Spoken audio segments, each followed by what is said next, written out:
This is Deepa Mirchandani, founder of the Deep and Meaningful Consultancy. Welcome to the Adda, a space for better conversations. This is a snapshot of one of our group conversations with Dominika Noworolska, who is a transcontextual researcher and facilitator. In this conversation, Dominika explores the complexities of the use of metaphors and how it's damaging to always be at war on things like drugs, terror, cancer, well, you name it. Not only does the use of such tropes mean that we're constantly in a state of anxiety, it shapes how we're able to respond to the challenges, both individually and collectively. The rest of the conversation was held in confidence for participants to be able to share and learn together freely. Hope you enjoy it. For more information, check out www.deepandmeaningful.co/theadda.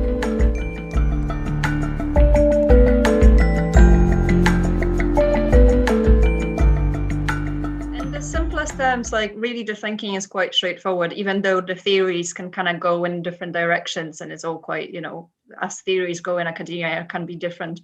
But the fundamentals is that semiotics is basically a study of meaning. It came from linguistics, then sort of went through anthropology and other disciplines and morphed along the way. So it's really quite interdisciplinary in many ways. But the fundamental is that it kind of came from structuralism as well. So tried to understand how language constructs our reality and how we also interpret things. So that was, I don't know, some of you, if you did English literature, for example, you might have heard of the death of the author, where all of a sudden, before it was all about what the author had in mind when they were writing something, when actually afterwards we were more aware that personal experiences of the person that reads and their culture and everything else and the context of that work when it's read also affects the meaning. So it's not just what you put in and then you take out, it's everything else comes together to create interpretation. So that's where it came from. And then it became a method in marketing and branding, which obviously became a bit more simplified, and it became the thinking and the applied method of analysis that was used to decode culture, and then for marketers to be able to then tap into what's happening in culture and how it's changing, so that you can be on the forefront of cultural change and understanding societies. And then through that, they could tap into the emergent, trends, for example, right? So understanding cultural trends and social trends, but also even taking it step lower. So there's a higher level and there's a lower level of just like designing packaging, basically. So what color would symbolize, nature, or what is premium, right? How premium is communicated. So if you're creating a premium brand, how would you use different signifiers? I guess we call them, so basically like units, like words or visuals to make it understandable in a given culture, because it would change with different countries, right? Sometimes. So you need to localize it as well. But it hasn't really been used in social realm at all yet. So that's something I would like to personally see used more, because there's so much budgets in branding, obviously, that's just where the practitioners usually went, because it was easier to sell it.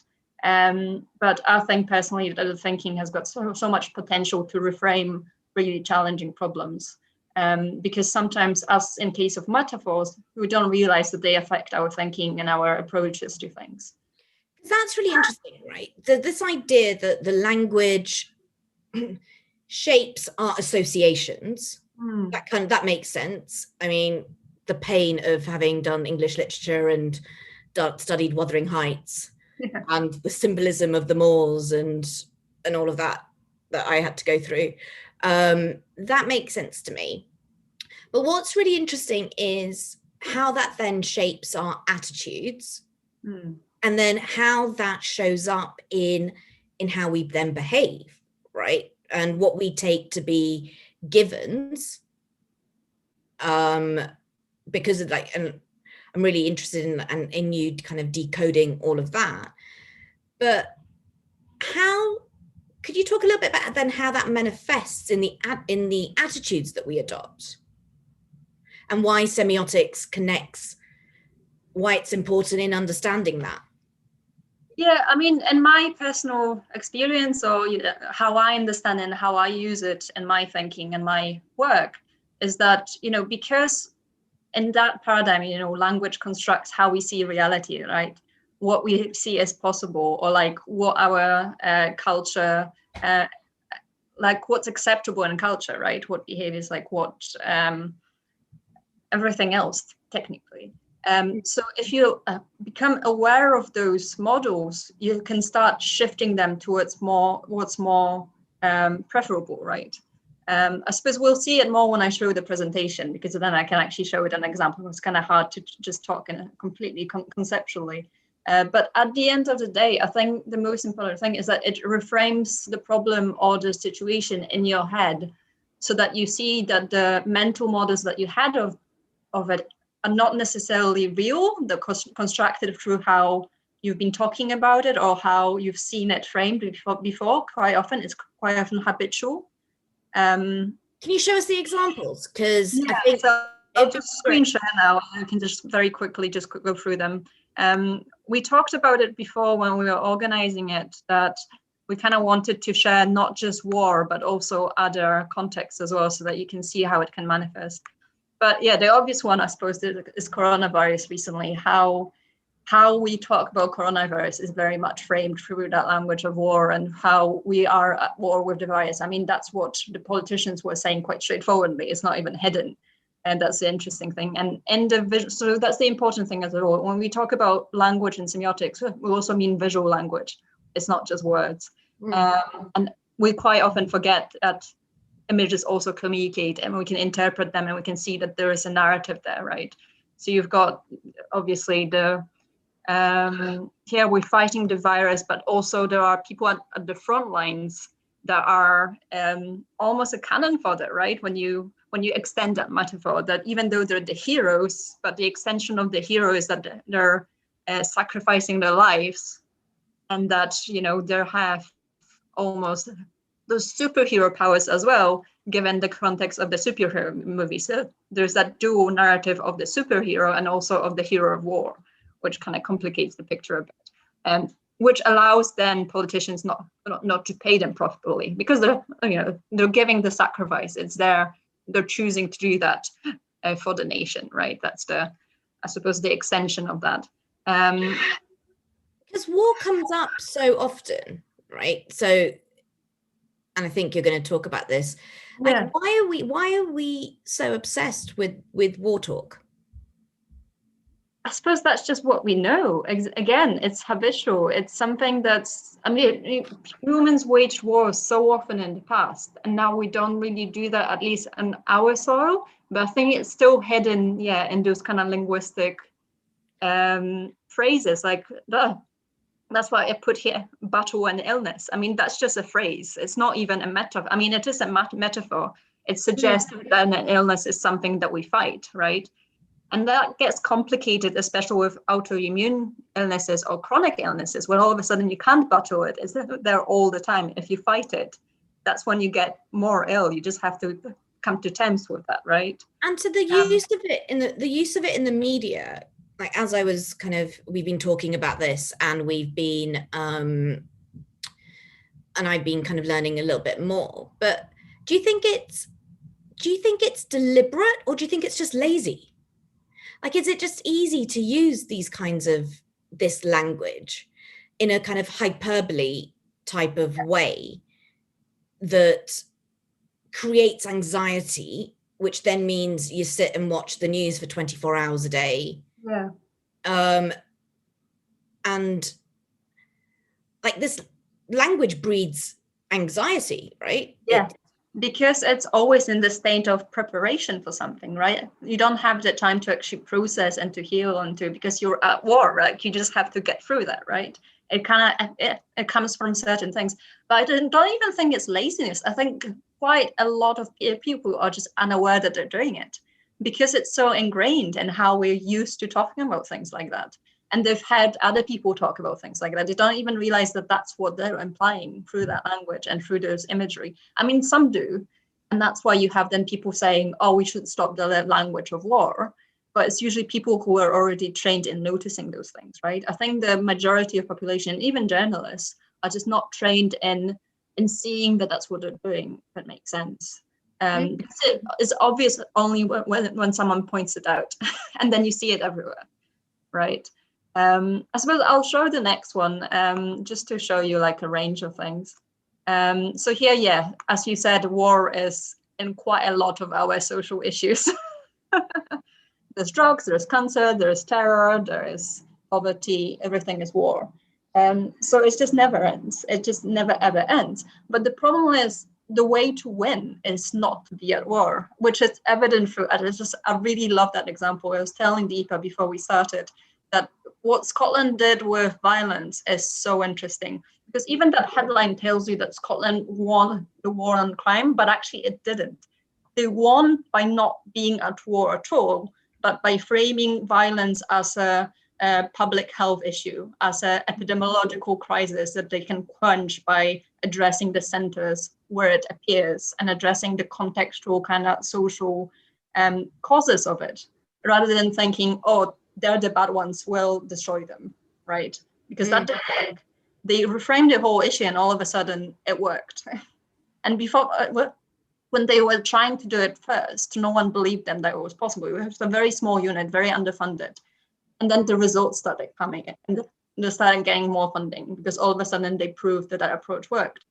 But they had to prove it because we were so used to that framing of war and of battling and of, you know, they're the bad ones, we're the good ones, and we have to just get rid of them in prisons, that people couldn't even see that that's a possibility, right? They thought that it was just a utopian dream that you can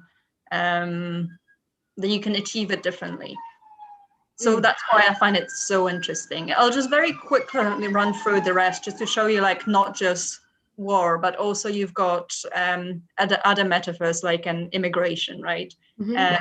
How just shifting ever so slightly from the infestation of rats or parasites or leeches or whatever else to birds migrating like they do anyway, naturally. Just changes a lot in the message. And also I found it very interesting, that metaphor of your country of origin as a baggage that you carry with you wherever you go, because that's also a metaphor, right? That some people can just forget about it because it's a light baggage that doesn't affect them, and some people, they'll just have it on their backs wherever they go. I think that's really interesting, right? But from a inclusion and othering point of view, like the number of people who say to me, where are you from? And I'll say North London, and then they'll say, where are you really from? And it's like, all right, I was born in Surrey. And, sorry. And like, then I moved, I migrated north to North London. But they're not asking about that, right? They're asking ethnicity. Yeah. And so it's really interesting to me, that kind of, that notion of othering that is tied up with the migration piece. What I find really interesting as well is, even though the metaphor itself might not change, sometimes the context of it changes, and then the what is addressing changes. So here you've got also an example of rats, but here you've got mafia. So it actually meant Italian people. So it doesn't matter who it addresses, the metaphor is the same. We're just borrowing that language to address something else now, right? Because the metaphor is already there. It kind of just jumps from different topics to other ones, right? Which I find quite, There's my brain. Just the last one here, beauty, because that's a completely different set of metaphors as well. I mean, obviously you've got the English rose.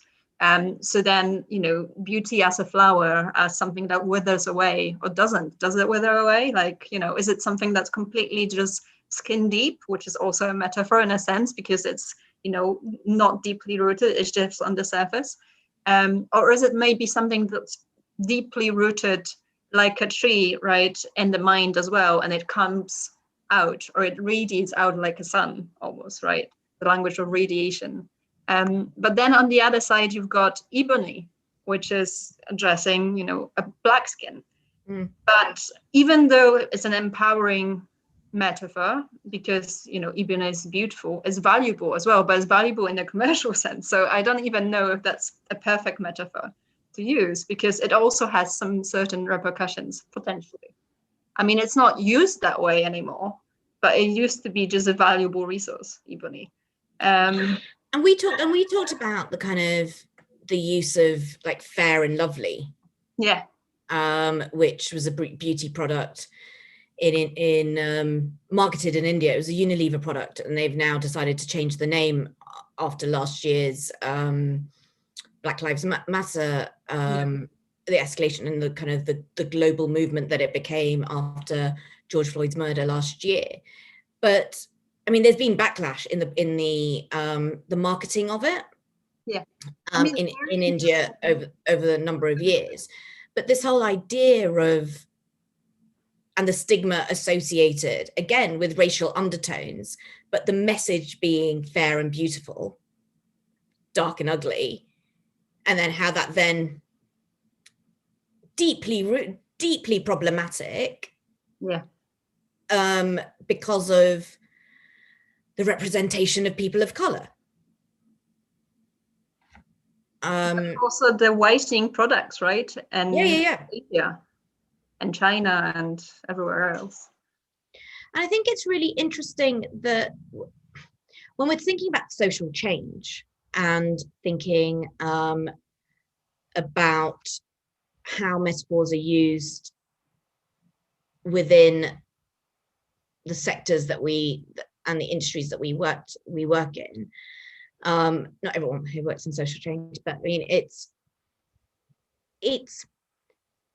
Do you think it's clearly damaging to use these metaphors, but to not even be aware of them in terms of the language or the visual representation? How does that affect how we approach what we do? I think the awareness is the most important. Even if you're not going to change it, as long as you know what messages you're sending, at least you're aware then, what are you saying really, and how it could be taken, right? Because that's the problem. Sometimes you have a campaign and you think it's an amazing campaign, but then someone misinterprets it because you didn't mean it. But that's not how meaning works. Just because you didn't have the intention, you might have still used the context and used the messaging that communicated that meaning. You just weren't aware of that, right? As we can see. Yeah, and I think that's kind of been evolving over the last few years with, when comic relief, for example, and poverty alleviation organizations not necessarily using crying brown babies to be the depiction of poverty, or polar ice caps melting or dying polar bears not necessarily resonating with the issues. Because the self-determination and this empowering of communities to celebrate themselves came up in the conversation we had on racial trauma. I'm looking at you, Katie, but and it was really interesting, of a reclamation of language and a reclamation of positive imaging and positive narratives as a way of reflecting and representing the Black community, particularly in America, which was really interesting because it was outside of the Black History Month or any of those types of frameworks, but it was a self-celebration and an owning of a narrative rather than being given one. I hate BAME as a title that I need to be classifying myself in. It's title, it's that kind of thing. It's how do you want to be referred to? How do you want to represent and manifest your own identity? Which is really interesting to me. Yeah, it reminds me of disability communities as well, that sort of went through that process as well of deciding what they wanted to be named and how to address them and what that means as well to their being as people, who are abled in different ways, for example, right, or all the other terms that people choose to empower themselves. Yeah, the metaphors change with culture. Like that's the whole point of looking at context, and that's what semiotics is saying, is that it's very universal. It's usually based on where you grew up and like what sort of images came with your language as well, because sometimes it's linguistic in the purest form, that like the language is just structured around certain phrases, right? And it's even harder to escape that then. And that's why usually, like if you hire a semiotician, for example, you would usually get the one from a given culture, so that you don't try to understand a different culture, because you're not really, it's harder to do that. I mean, you can try to empathize, I suppose, by looking at things, but you will use the subtleties, which sometimes is missed in design research, I think, that kind of understanding that sometimes you just need someone from that environment to give you the parts of context that is harder to just grasp by just observing, right? I think that's really interesting. And when you were talking about some of the work that you've done in the past, the idea that actually, we'd always have somebody from a semiotician from a culture. When we talk about social change, I feel like so much of it is people imposing ideas of what should be onto a group, a community. And even though now it's got sexy to talk about human-centric design, and it's a lot of, and there are designers in the group here, and people who worked on stakeholder engagement, she says, to coin another classic consultancy type phrase. The cultural understanding is not always there, and isn't always understood, and more often than not, isn't always sought out. And when you were talking about earlier about this being used by brands, actually, it sounds like the business community and brands who are trying to infiltrate all our pockets and therefore trying to find the easiest way to do it, actually, from a social change perspective, even though we say we're about people, we've missed a trick by not thinking about these things as deeply. And we're the people who care, right? We start from a place of goodwill, but we've missed out on using this or being smarter in the way that we think about cultural understanding, nuance in language, and therefore how that then is delivered. Is that changing? Is it moving? I think the problem with business is that you have more obvious repercussions when you make a business mistake. There's a backlash, you lose money, you have to change, right? So the need to really adapt to a culture is very direct.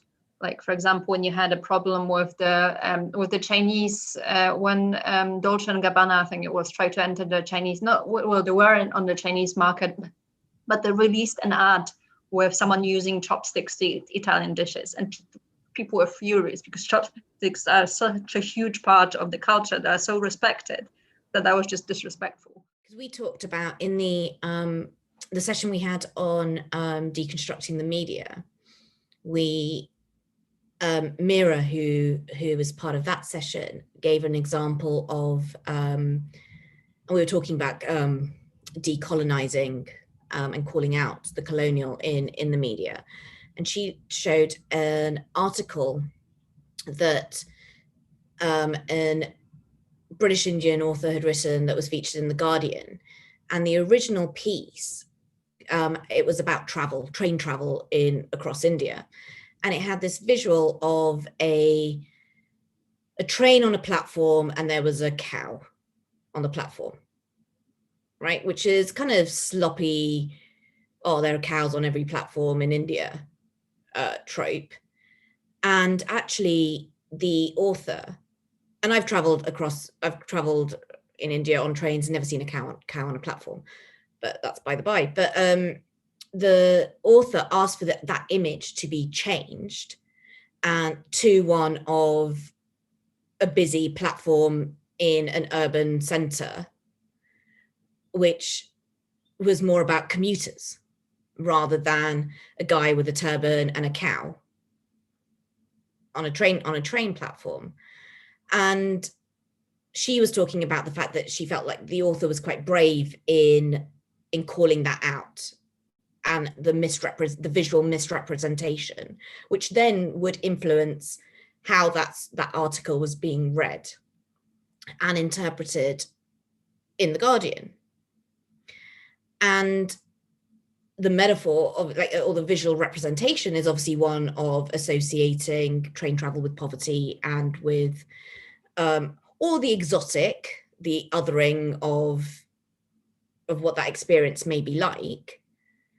And if you get on the train in Mumbai, it's anything but exotic. You're as it's like being on the tube. I was still stuck in someone's armpit. And so it's not smart commuters. It's you're going to be sitting next to a cow.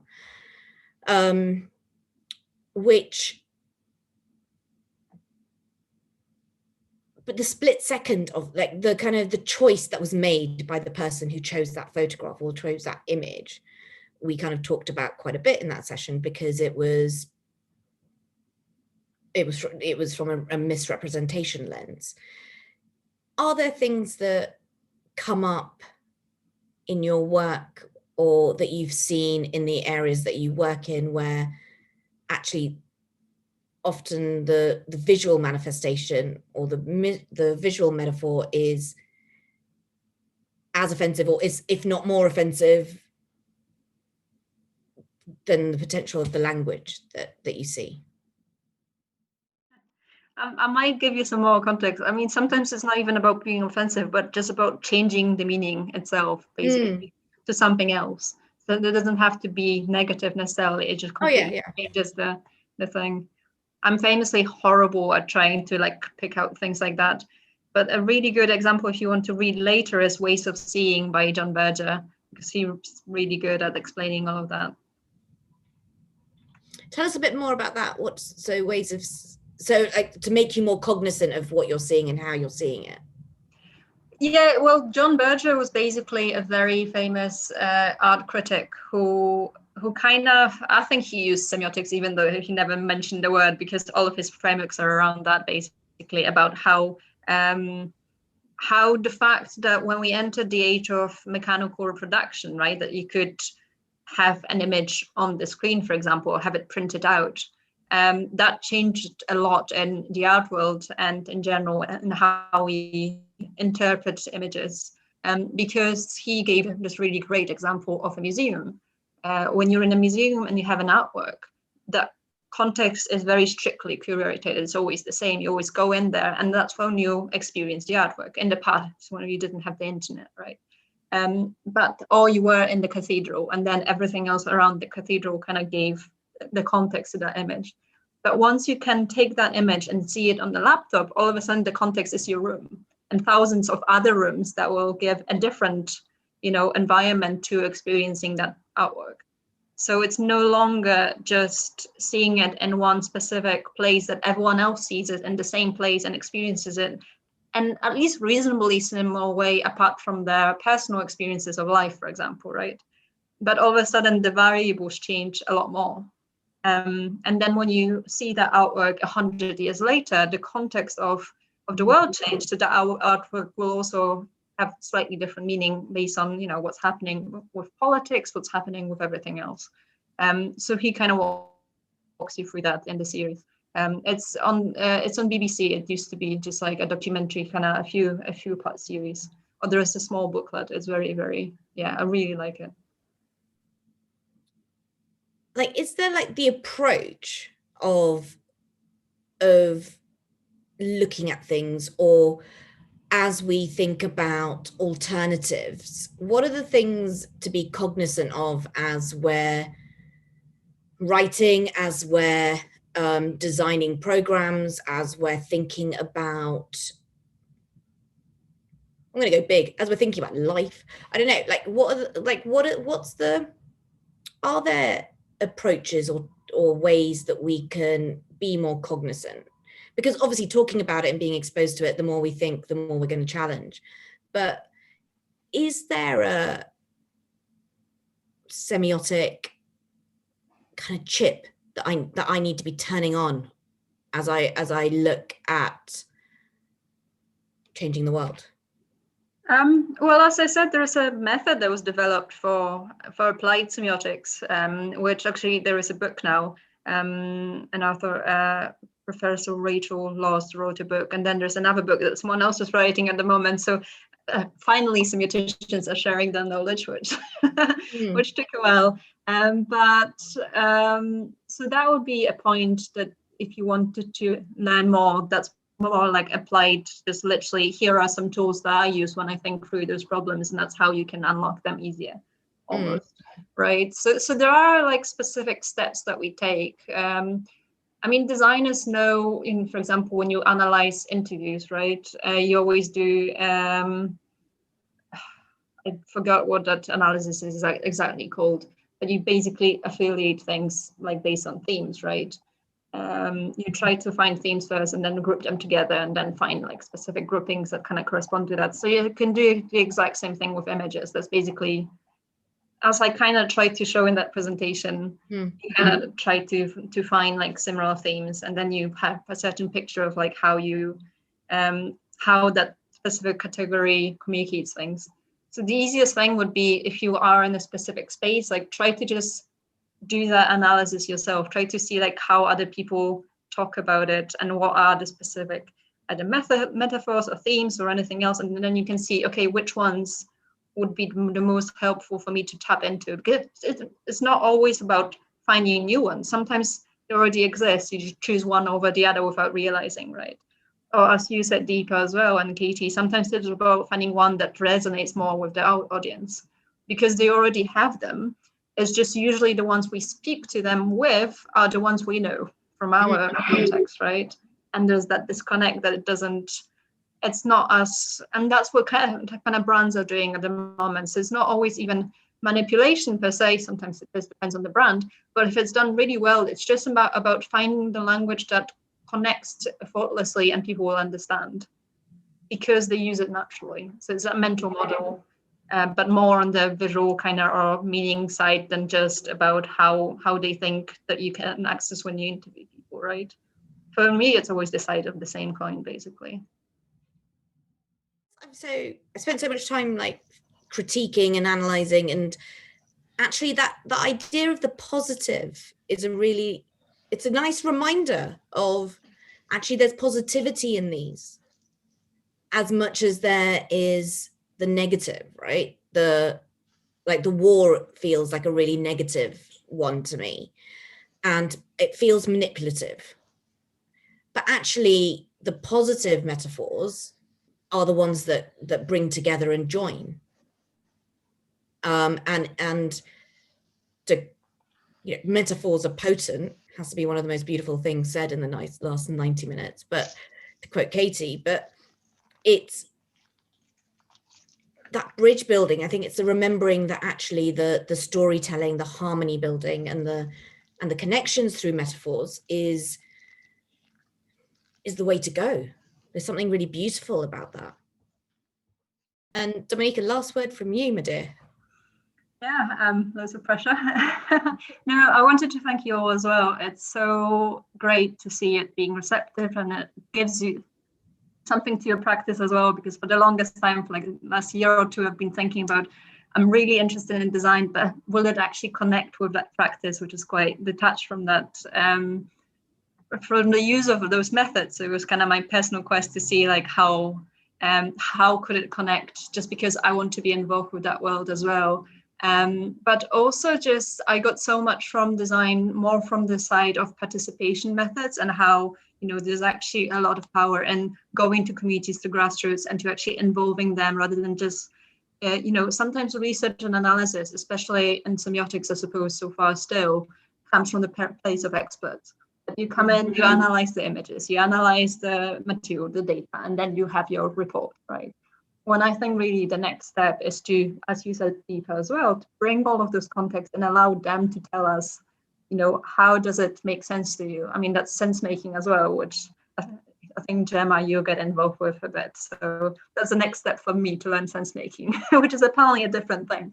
But yeah, it really feels like with each conversation, it just comes together a bit more. So I'm really grateful as well.